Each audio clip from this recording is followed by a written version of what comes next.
Nietzsche, Freud, Marx. Conferencia realizada en el marco del séptimo Coloquio Filosófico Internacional de Royamoun dedicado a Nietzsche en el año de 1964. Cuando se me propuso este proyecto de mesa redonda me pareció del mayor interés, pero evidentemente algo embarazoso. Sugerí pues una modificación. Algunos temas relativos a las técnicas de interpretación en Marx, Nietzsche y Freud. En realidad, detrás de estos temas hay un sueño que sería el de poder hacer un día una especie de corpus general, de enciclopedia de todas las técnicas de interpretación que hemos podido conocer desde los gramáticos griegos hasta nuestros días. Yo creo que pocos capítulos de este gran corpus de todas las técnicas de interpretación han sido redactadas hasta hoy. Me parece que se podría decir aquí, como introducción general a esta idea de una historia de las técnicas de interpretación, que el lenguaje, en todo caso el lenguaje de las culturas indoeuropeas, han hecho nacer siempre dos clases de sospechas. Ante todo, la sospecha de que el lenguaje no dice exactamente lo que dice. El sentido que se atrapa y que es inmediatamente manifiesto no es quizás en realidad, sino un sentido menor que protege, encierra y a pesar de todo, transmite otro sentido, siendo este sentido a la vez el sentido más fuerte y el sentido de debajo. Esto era lo que los griegos llamaban la alegoría y la hiponoía. Por otra parte, el lenguaje hace nacer esta otra sospecha, que el lenguaje desborda, de alguna manera, su forma propiamente verbal y que hay muchas otras cosas en el mundo que hablan y que no son lenguaje. Ante todo se podría decir que la naturaleza, el mar, el murmullo de los árboles, los animales, los rostros, las máscaras, los cuchillos en cruz, hablan. Probablemente hay lenguajes que se articulan de una manera no verbal. Esta sería, si queréis, y en forma muy burda, la semainón de los griegos.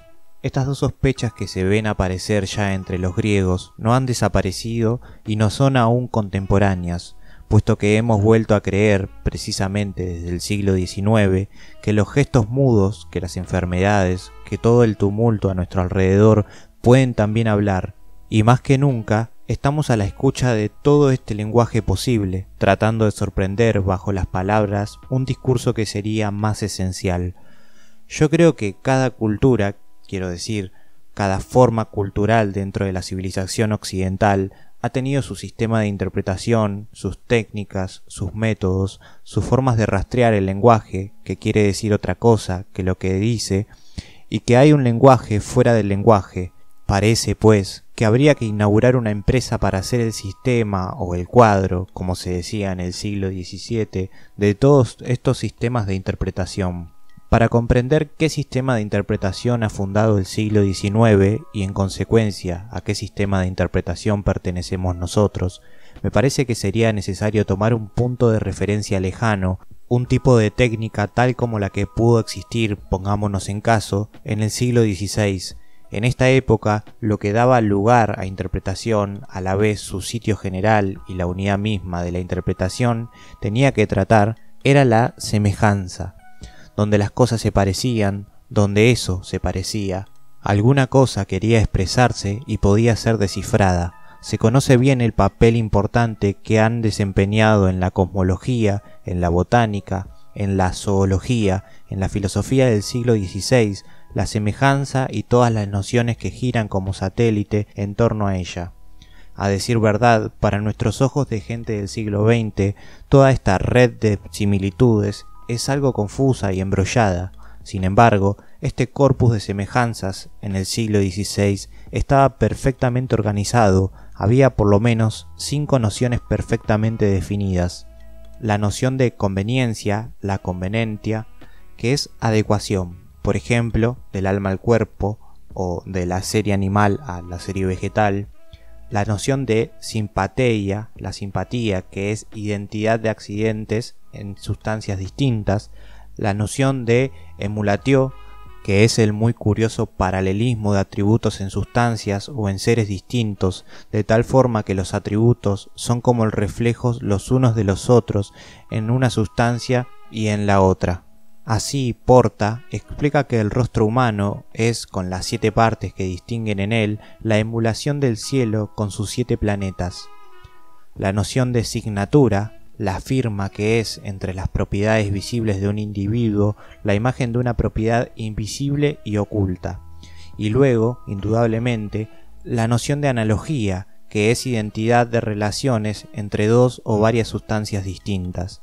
La teoría del signo y las técnicas de interpretación en aquella época reposaban, pues, sobre una definición perfectamente clara de todos los tipos posibles de semejanzas y fundamentaban dos tipos de conocimientos perfectamente distintos. La cognitio, que era el paso, en cierta forma lateral, de una semejanza a otra, y la divinatio, que es el conocimiento en profundidad, yendo de una semejanza superficial a una semejanza más profunda. Todas estas semejanzas manifiestan el consensum del mundo que la fundamenta, se oponen al simulacrum, la mala semejanza, que reposa sobre la disensión entre Dios y el diablo. Si las técnicas de interpretación del siglo XVI han sido dejadas en suspenso por la evolución del pensamiento occidental durante los siglos XVII y XVIII, si la crítica baconiana, si la crítica cartesiana de la semejanza han jugado indudablemente un gran papel para ponerlas en entredicho en el siglo XIX y muy singularmente Marx, Nietzsche y Freud, nos han vuelto a poner en presencia de nuevas posibilidades de interpretación, han fundamentado de nuevo la posibilidad de una hermenéutica. El primer libro del Capital, textos como El nacimiento de la tragedia y la genealogía de la moral, la interpretación de los sueños, nos ponen en presencia de técnicas interpretativas. El efecto de choque, la especie de herida provocada en el pensamiento occidental por estas obras, vienen de que ellas han reconstituido ante nuestros ojos algo que Marx llamaba hieroglifos. Estos nos han puesto en una situación incómoda, puesto que estas técnicas de interpretación nos conciernen a nosotros mismos, puesto que nosotros, intérpretes, nos hemos puestos a interpretarnos mediante estas técnicas, y es con estas técnicas de interpretación, a su vez, que debemos interrogar a esos intérpretes que fueron Freud, Nietzsche y Marx, en forma tal que somos perpetuamente reenviados en un perpetuo juego de espejos.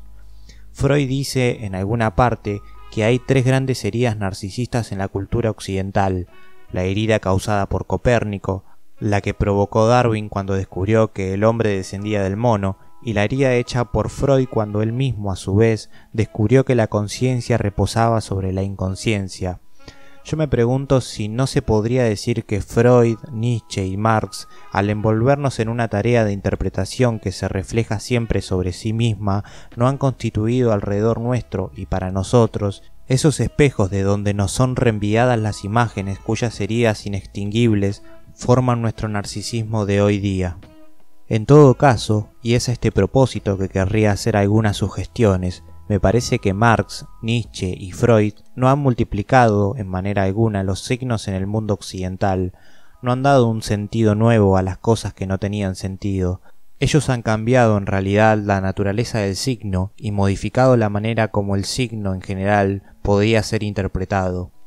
La primera pregunta que querría formular es esta: Marx, Freud y Nietzsche ¿no han modificado profundamente el espacio de repartición en el cual los signos pueden ser signos? En la época que he tomado como punto de referencia, en el siglo XVI, los signos se disponían de una manera homogénea en un espacio que era también homogéneo, y esto en todas las direcciones. Los signos de la tierra reenviaban al cielo, pero reenviaban también al mundo subterráneo, reenviaban del hombre al animal, del animal a la planta, y recíprocamente. A partir del siglo XIX, Freud, Marx y Nietzsche, los signos se han sobrepuesto en un espacio mucho más diferenciado, según una dimensión que se podría llamar de profundidad, pero a condición de no entender por ella la interioridad, sino al contrario, la exterioridad. Yo pienso en particular en ese largo debate que Nietzsche no ha dejado de sostener con la profundidad. Hay en Nietzsche una crítica de la profundidad ideal, de la profundidad de conciencia, que él denuncia como invención de los filósofos. Esta profundidad sería la búsqueda pura e interior de la verdad. Nietzsche muestra cómo ella implica la resignación, la hipocresía, la máscara. Tanto es así que el intérprete debe, cuando recorre los signos para denunciarlos, descender a lo largo de la línea vertical y mostrar que esta profundidad de la interioridad es realmente cosa distinta de lo que ésta manifiesta. Es necesario, en consecuencia, que el intérprete descienda, que sea, como él dice, un buen escudriñador de los bajos fondos. Pero no se puede en realidad recorrer esta línea descendente cuando se interpreta, sino para restituir la exterioridad centelleante que ha sido recubierta y enterrada, y es que si el intérprete debe ir hasta el fondo como un escudriñador, el movimiento de la interpretación es, por el contrario, el de un óteo siempre más elevado que deja ostentar sobre él, de una manera cada vez más visible, la profundidad, y la profundidad es restituida ahora como secreto absolutamente superficial, de tal manera que el vuelo de águila, el ascenso de la montaña, toda esa verticalidad tan importante en Zaratustra, es, en sentido estricto, la inversión de la profundidad, el descubrimiento de que la profundidad no era sino un ademán y un despliegue de la superficie. A medida que el mundo llega a ser más profundo bajo la mirada, se advierte que todo lo que ha ejercitado la profundidad del hombre no era sino un juego de niños. Yo me pregunto si esta espacialidad, este juego de Nietzsche con la profundidad, no pueden compararse al tratamiento, aparentemente diferente, que Marx ha llevado con la superficialidad. El concepto de superficialidad en Marx es muy importante. En el comienzo de El Capital, él explica cómo, a diferencia de Perseo, debe sumergirse en la bruma para mostrar con hechos que no hay monstruos ni enigmas profundos, porque todo lo que hay de profundidad en la concepción que la burguesía tiene de la moneda, del capital, del valor, etc., no es en realidad sino superficialidad. E indudablemente sería necesario recordar el espacio de interpretación que Freud ha constituido, no solamente en la famosa topología de la conciencia y del inconsciente, sino igualmente en las reglas que han formulado para la atención psicoanalítica y el desciframiento por el análisis de lo que se dice durante el curso de la cadena hablada. Sería preciso recordar la espacialidad eminentemente material a la que Freud ha concedido tanta importancia y que expone al enfermo a la mirada oteadora del psicoanalista. El segundo tema que quisiera proponeros, y que por otra parte está un poco ligado al primero, sería indicar, a partir de los tres hombres de los que estamos hablando, que la interpretación ha llegado a ser al fin una tarea infinita. A decir verdad, ella ya lo era en el siglo XVI, pero los signos se reenviaban los unos a los otros muy simplemente porque la semejanza no podía ser sino limitada. A partir del siglo XIX, los signos se encadenaron en una red inagotable, infinita, no porque reposen sobre una semejanza sin límites, sino porque hay una apertura irreductible. Lo inacabado de la interpretación, el hecho de que ella sea siempre recortada y que permanezca en suspenso al borde de ella misma, creo que se encuentran de una manera bastante análoga en Marx, Nietzsche y Freud bajo la forma del rechazo del comienzo. Rechazo de la Robinsonada, decía Marx, distinción muy importante en Nietzsche entre el comienzo y el origen, y carácter siempre inacabado de la mecha regresiva y analítica en Freud. Es sobre todo en Nietzsche y Freud, y en un grado menor en Marx, en donde se ve dibujarse esta experiencia que creo tan importante para la hermenéutica moderna, según la cual cuanto más lejos se va en la interpretación, tanto más se avecina, al mismo tiempo, a una región absolutamente peligrosa, en donde no solo la interpretación va a alcanzar su punto de retroceso, sino que va a desaparecer como interpretación, causando tal vez la desaparición del mismo intérprete. La existencia siempre cercana del punto absoluto de interpretación sería al mismo tiempo la de un punto de ruptura. En Freud se conoce bien cómo se ha hecho progresivamente el descubrimiento de este carácter estructuralmente abierto de la interpretación. Este descubrimiento fue hecho de una manera muy elusiva, muy oculta a sí misma en la interpretación de los sueños, cuando Freud analiza sus propios sueños y entonces invoca razones de pudor o de no divulgación de un secreto personal para interrumpirse. En el análisis de Dora se ve aparecer la idea de que la interpretación debe detenerse, no puede ir hasta el fin en razón de lo que sería llamado transferencia algunos años después, y después, a través de todo el estudio de la transferencia, se afirma la inagotabilidad del análisis en el carácter infinito e infinitamente problemático de las relaciones de analizado y del analista, relación que es evidentemente constituyente para el psicoanálisis y que abre el espacio en el cual no cesa de desplegarse sin poder acabarse nunca. En Nietzsche es evidente también que la interpretación es siempre inacabada. ¿Qué es para él la filosofía sino una especie de filología siempre en suspenso, una filología sin término, desarrollada siempre más lejos, una filología que no sería nunca absolutamente fijada?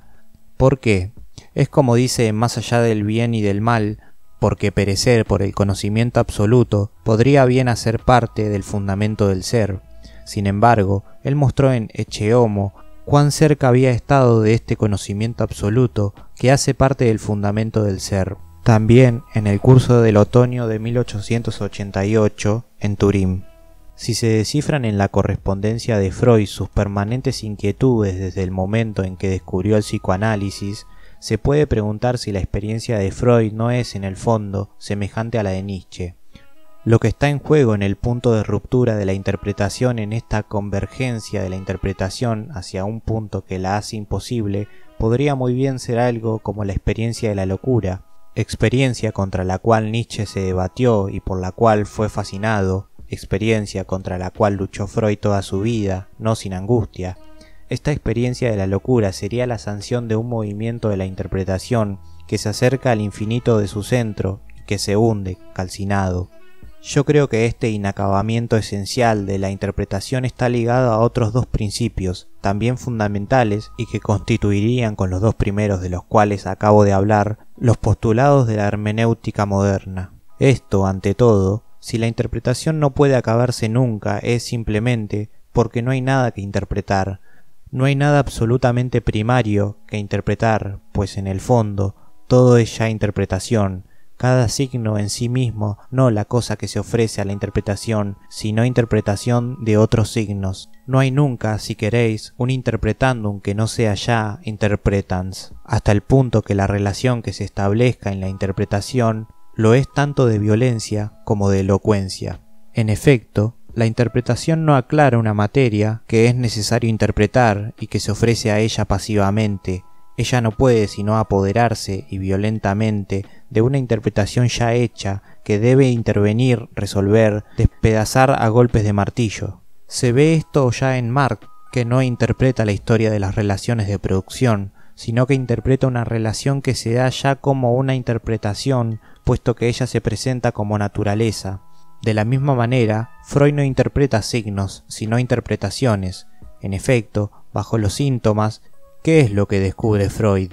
Él no descubre, como se dice, traumatismos. Él pone al descubierto fantasmas, con su carga de angustia, es decir, un núcleo que es ya en su ser mismo una interpretación. La anorexia, por ejemplo, no envía al destete como el significante envía al significado, sino que la anorexia como signo, síntoma que hay que interpretar, reenvía a los fantasmas del mal seno materno, que es en sí mismo una interpretación, que es en sí mismo un cuerpo parlante. Es por esto que Freud no tiene para interpretar otra cosa que el lenguaje de sus enfermos, que aquello que sus enfermos le ofrecen como síntomas. Su interpretación es la interpretación de una interpretación en los términos en que esta interpretación es dada. Se sabe que Freud inventó el superego el día en que una enferma dijo: «Siento un perro sobre mí».